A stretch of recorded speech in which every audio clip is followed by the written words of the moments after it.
নিজস্ব বাচ্চা হচ্ছে এটাতে যদি সে খাবার সম্পূর্ণ পরিমাণে খাবার দিবে, উপরে কিন্তু খাবার দিত না, তখন আমার মূল যে গাছটা, আমার কাঙ্ক্ষিত মাত্রা যে গাছটা, সেটা নষ্ট হয়ে যাবে।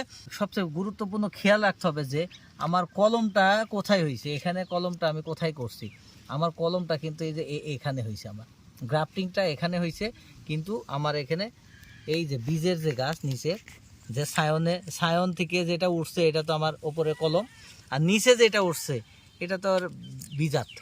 এখানে যদি গাছটা যদি এরকম উঠতে দেওয়া যায়, আস্তে আস্তে এই গাছটা শক্তিশালী হয়ে যাবে, এটা দুর্বল হয়ে যাবে। কারণ তা এই ধরনের কোনো কুশি গ্রাফটিংয়ের নিচের দিকে হওয়া মাত্রই এটা সুন্দর করে এখানে এইভাবে কেটে দিতে হবে, কারণ এটা রাখলে আমার মূল গাছ নষ্ট হয়ে যাবে।